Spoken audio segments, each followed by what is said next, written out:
Welcome to Yarn from the Barn in the latest barn. This is the greenhouse. Now, some of the Patreon people have seen it already, but it's great to be in because it's a little bit breezy outside there, and that's what I was planning. What I hope to do tonight. Of course, always I wanted a little fire outside, but it's just a bit too breezy. It might kind of take off a little bit, so we're better off inside. And it's nice and warm inside in the greenhouse, and there's no wind, so it's very calm and everything. So happy Lughnasadh, everybody. And Lughnasadh is really the harvest time. It's the beginning of the harvest time now, the start of August.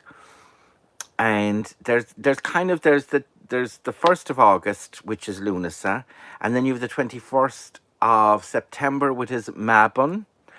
And then you have Halloween then as well, and you have Iha Halloween night, which is all this is the start to the harvest. And again, with the Celtics, everything goes up and down, and it's not, today isn't the harvest day. It's the beginning of the harvest. Things will be harvested along, like oats and wheat and stuff like that from there on in, and vegetables as well. And then coming up to Mabon, then the 21st of September, that's when berries and stuff like that are harvested and jam is made and things like that. And it goes on out then to the apples and the fruit of the trees as well. Out even to Iha, and then you have snap apple as well. So again, nothing is ever kind of compartmentalized. It's the start of the harvest now, so you could still set things and maybe have them at the end or keep them going over the winter, but really this is the time for harvesting. So I suppose kind of in your life then, what you kind of decided you were going to do back in spring and you worked harder at over the summer, this is the time to look and see, is it good? Look in your life to see what's going to be harvested. Maybe some things or some people need to be unharvested and let go and stuff like that. So it's a nice time of year. You can feel that wind coming in already now after the heat wave. There's a kind of a settling almost, and very soon then the leaves will be turning brown. The fruit will be coming along. Lughnasadh to Antoinette. Tá fáilte rót mo chalín. Tá mé stig san tig nua on tig glass, I suppose, the greenhouse. So tá sé anna as fad mar níl éon gui ag séide, tá an gui beagáin ag séide beagáin las mos, so tá sé bhad níos fearr stig san tig gline. Well, tig plastic is tóca. But we were talking about Lughnasadh and the harvest. And there's so many lovely stories attached to this, because Lughnasadh is all of the god Lugh, the Celtic god Lugh, who is god of the sun. And our story starts with a man called Balor, who was one of the Fomorians up in Tory Island, up in Donegal there. Tory Island was his station. And when he was growing up as a young boy, his father was a great king as well, and all his druids, they were up in this tower, and they were building the most evil spell imaginable, and they were putting in all the hideous and poisonous and horriblest things into this cauldron, and they were stirring it, and they leaved it to boil. Hiya, Kate, how's it going? Lovely to see you. So they had all the horrible things, this evil spell inside in the cauldron, but Balor, as a young boy, was very curious. So he climbed up the tower, and he stretched his head in on the window to see what they were doing inside. And just as he stretched up to look in the window, didn't one of the druids open the cauldron, and the smoke and the steam and the vapors, the evil vapors, came out and hit Balor in the eye. So from there on in, his eye started growing, but it had all the evil of that spell. It had taken the evil, just like kind of the Salmon of Knowledge and Finn McCool. Once it hit him, he took all the evil of the spell. And his eye grew and grew, and it was huge inside in his head and his eyelid. But he had this great power. When they were fighting it, when the Fomorians were fighting an army, they would bring out Balor, and they would lift his eyelid with a whole lot of hooks from behind, and whoever saw this eye dropped dead immediately. So it was very hard to defeat Balor and defeat the Fomorians. So Balor, of course, was the Fomorians. So he was always in battle, and Currishach and Nadina Sanérden, the Irish people, who at the time were the Tuatha De Danann. And there was one of the Tuatha De Danann called Cian, and Cian had a fantastic cow. This cow was the best milker in Ireland. She was fantastic, and everybody was very jealous of this cow, but Cian minded her very, very much. He wouldn't let go of her at all. In fact, he had a rope out of this cow, and wherever he went, the cow went with him. And that was all right. But, of course, Cian's brother was Gibnu, the smith of the Tuatha De Danann. And he was a great smith at making swords and spears and shields and everything like that. So they had two other brothers as well. We don't know their names. But Cian and the other two brothers were heading down to Gibnu in his smithy, in his forge. God, if I couldn't think of that word. Down to his forge to get new swords made. So Cian and the other brother headed in to Gibnu, and they said to the youngest fella, they said, look, hold the cow, we'll go in and have a talk to Gibnu about swords and everything like that, and then you can go in after us. We'll just take turns. So the young fella said, fine. He was outside, and Balor was watching this the whole time. And Balor really wanted that cow. So he said, here goes now. He turned himself into a red-haired boy. Why red-haired, I don't know, but that's what he did anyway. He turned himself into a red-haired boy, and he walked up to the young fella holding the cow. And he said, what are you doing there with that cow? And the fella holding the cow, Cian's brother, said, oh, my brothers are gone in to get swords made, and I'm just here waiting, and I'm going to go in and get mine made then. And the red-haired boy said, oh, is that the way it is? They'll get all the best materials, and you'll just get what's left over then, I suppose. And he went, no, we'll all have equally as good swords. And then Balor said, as the red-haired boy, he said, but, well, why didn't you go in first? And they wait. They're gone in to get the best swords. You're just going to have the dribs and the drags and the dregs of the metal that's left over. And the young fella believed him, of course, and as my father would say, fools will always be said by idiots. And he said to Balor, as the little red-haired boy, hold that rope there. And he went in the forge, and he was all proclamations and protestations, and he was saying, how dare you, you're taking over and you're doing this and you're getting all the best metal, and I'll have no sword and I'll have a really weak sword and you'll have the best swords. And they turned around, they said, what are you on about?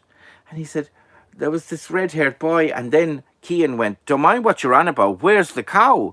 And they ran out, and Balor had the cow. Hiya, Jane, how's it going? Good to see you.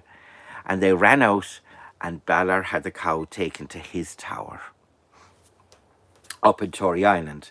Now, Balor also had a daughter called Emer, and when she was born, the Druid said that she would give birth to a son, and this son would be the cause of Balor's death.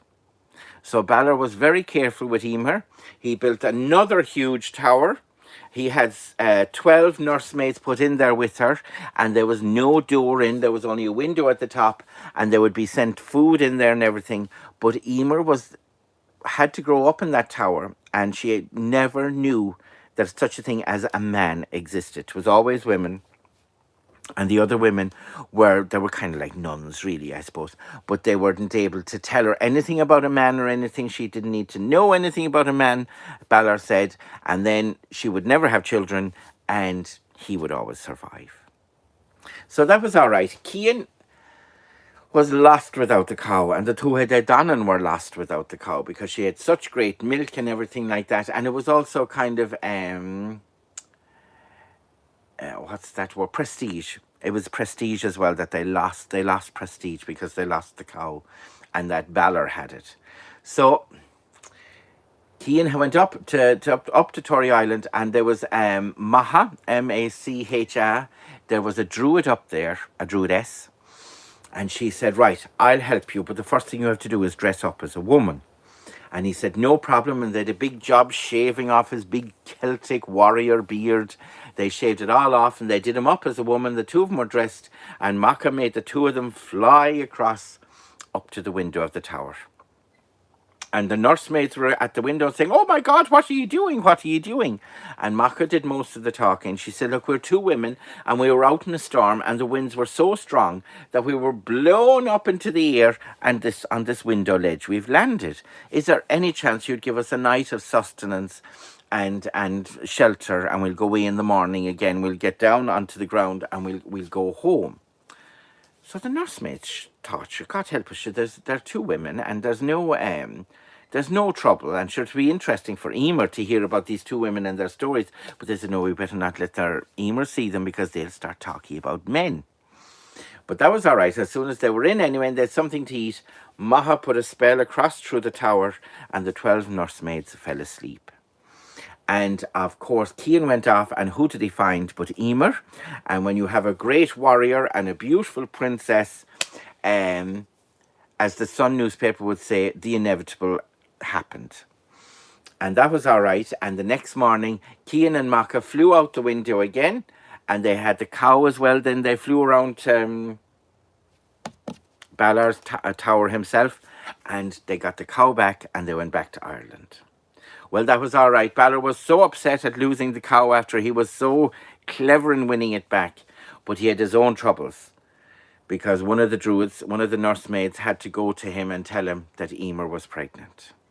Well, he said, let it go to its full term, but then throw whatever babies are there, throw them into the sea, throw them into the Atlantic. And they wouldn't survive, and he would always survive. Well, that was all right anyway. It went on. Emer had 3 boys, and the druids took the 3 boys off in a blanket, and they were going to be thrown into the Atlantic. But didn't the pin and the blanket open, and one of them fell on the ground, and he was all right. But the other 2 were thrown out into the Atlantic, and that was the end of them. But the fella that was landed, who was watching the whole time, but that druidess Macha, and she took the little baby and she reared him like her own, and she sent him off then all around to different places, to different warriors, to different storytellers, to different harp players, harpists, everywhere. And he learned so many skills. And his name was Lugh, L-U-G-H. And there's a bee now flying around me. And Lugh was, as I said, reared in many different, he was a great chess player, a great harpist, a great storyteller, a great warrior, a great spear thrower, a great swordsman, a great cupbearer. He was everything. So he went to Nuada. Now, Nuada of the long arm, the silver arm, but anyway, Nuada had fought the Fomorians, and he'd lost his hand. It was cut off at the wrist. And Macirt had made him a silver hand. So he had the silver hand on, but that meant he could never be king because he had a blemish, and the Tuatha Dé Danann had this idea that anybody with a blemish couldn't be king. So they had another fella, Bress, but Bress found out along the way that he was half Fomorian, and he then was more with the Fomorians, and he started taxing the Tuatha Dé Danann, and he started really making laws that were more for the Fomorians than the Tuatha Dé Danann, and the Tuatha Dé Danann were getting very sick of this, and especially Nuada, because he should be king, but he couldn't be, and then Bress had it. So anyway, Nuada and his friends, his old Tuatha Dé Danann friends, were all inside having a banquet one night, and there was a knock at the door. So he sent the servant boy out on Buchel Frastel out, and there's another bee inside now, to open the door. So he went out, and there was Lugh standing, and he said, I am a great warrior, and Nuada should see me. So he went in anyway, and he said, there's this young fellow outside, and he's a great warrior, and he reckons you should see him. Tell him we have the best warriors here, we don't need anyone. So he went out anyway, and he told Lugh, look, we have all the warriors we need. And he said, but I'm a great storyteller. And he went back in and he said, well, he said he's a great storyteller. And King Nuada said, but we have all the greatest storytellers here already. We have no need for any more. And he went out and he told him, we've no need for any storytellers. We have them all here already. And he said, well, I am a great chess player. And he said, went in again. He said he's a chess player, and he went back and he went back and he went forth and he went back and he in and out. Anyway, until the end, Lou said, go in and tell your king, ask your king, has he anybody inside that is a great warrior, a great storyteller, a great chess player, a great spear thrower, a great negotiator, a great cupbearer, a great... And he had no one person that could do all that. And so Lou was let into the court, and he was part of the Tuatha Dé Danann then as well. And so he was called Ildánach, the Ildánach is many faceted, I suppose is the best way of putting it. So he was Lou then, and he was Lou of the long arm. That's it, because he used to throw his spear very far, and it would hit what it was supposed to hit. It would never err in judgment. It would always hit what it was supposed to hit. So that was all right. They were getting very sick of breath at this stage, and they took on a fight with the Fomorians. And there was a huge battle going on, and then they brought out Balor, and they were going to lift up his eye, and wasn't Lou there, and he got a schlitter, and he got a hurley, and he whacked it at the eye, and he hit it so hard that the eye not only rolled out of his head, out of Balor's head, and killed Balor, but it looked back at the Fomorian army, and it killed all of them that looked at it. So the Fomorians had won, and they'd won because of Lou. Nuada became king, but that's another story about how they fixed his arm. And it's a beautiful story about herbs and stuff, but that's for another day. So Lughnasadh, this time of the year, and I suppose as well, actually telling that story, coming up to harvesting now, you're making cheese, you're smoking bacon, you're digging potatoes, you're pickling mackerel. My dad, in the autumn, he would get 100 of mackerel. I think that's a weight, not 100 fish, but 100 weight, I suppose, yeah, of mackerel. And he would spend 2 or 3 days then cutting the heads, cutting the tails, gutting the mackerel, rubbing them into salt, and he had a barrel then under the stairs, and he would lay them out very carefully. It was a big job in our house when the mackerel was there, but he had the mackerel then for the rest of for the winter. He would just kind of soak the salt out of them, but the salt mackerel. But that was a huge thing. So you're making jam, you're making pickles with the vegetables, you're drying out stuff, leaves and stuff for herbs.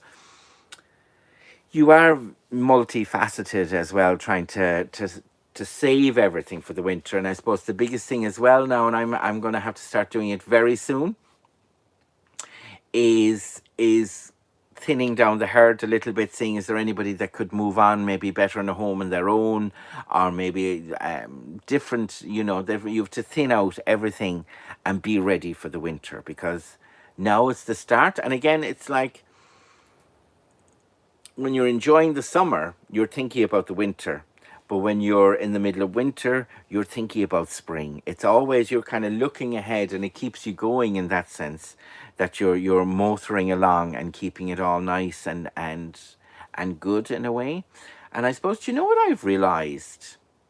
And I think we'll have more about the harvest and maybe making stuff as well. And I have a few guests lined up along the way for the yarn in the barn. But the days, it was like COVID time, our perception of time had us kind of draw out the things we had to do. We had to do A, B, and C in a day, and lengthen them out, and take our time doing things. Where now there's kind of pressure again to go home to our fads. Oh, I bet tá súla gom gúil si go hálan ar fad. Tá ba bhailm ná cúpla tarthaí a chur síos istigh san seo an blian se chuain. But tá sé sin go hálan ar fad mar tá na prátaí a gut. And that was a big one as well, bringing the potatoes. But anyway, the COVID time, that we kind of did 2 or 3 things in the day, and we made sure they lasted. And then it now reality is coming back, and we're supposed to do A, B, C, D, E, F, and maybe a bit of G, but we still are in that kind of slow mode. Well, I am anyway. That's what I find, and I'm putting loads of things off. Oh, I can't do that today, and it's a new perception or an old perception that we have to go back to. Whereas when in COVID and in lockdown, you had all day to do stuff. There was no pressure, and it is coming back. And I still have to rally myself to get a few more things done in the day, or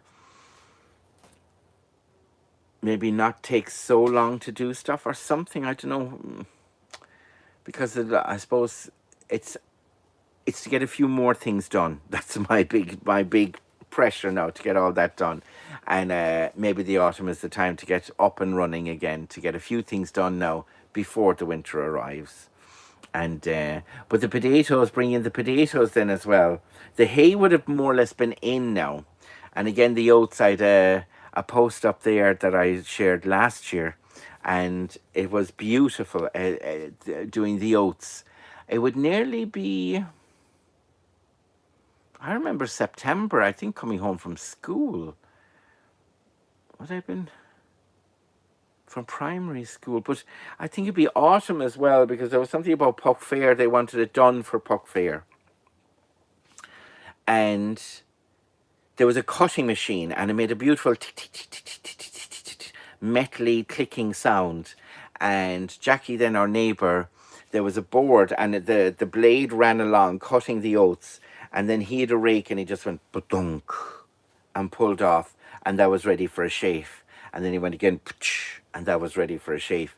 And then the women and children would run along and tie those shaves, and then they would be in a rook. There'd be 2 or 3 of them standing up like that, and I think that's what would have to be done by Puck.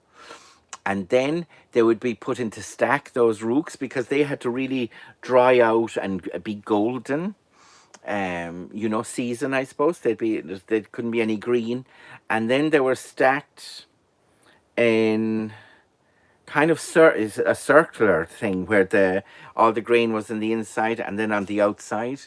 And I remember it was the day Pope John Paul II was going to Limerick, and Dad showed me, how to make a circle with a pike and a rope and stones. And it's probably the most Celtic pagan thing I ever did, and it was wonderful. It really excited me, I suppose. I don't know.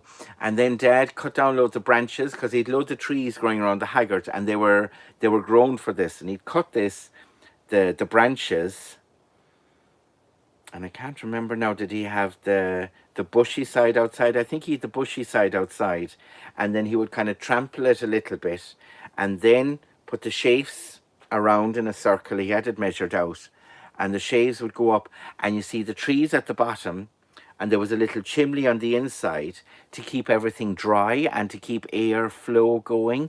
But you had it underneath as well with the trees. It wasn't just on the ground. They were up off the ground. It was an amazing, everything was thought about. But of course, that's because they'd learnt everything by mistake. But the potatoes was another great, digging the potatoes and picking the potatoes and bringing them up then. And Dad's old house, which was the forge as well, where he lived, there was a big floor there. It was a big room. And he would spread out all the potatoes until everything was dried. The dirt on them was dried, because I know, like, you buy them washed now, but that wasn't the idea at all. Growing up, it was to leave the dirt on them, and then you wash them before you ate them. That kind of a way. But there was turnips and mangels, onions. They were all harvested as well. The mangels were gorgeous, because they had red and white concentric circles going through them.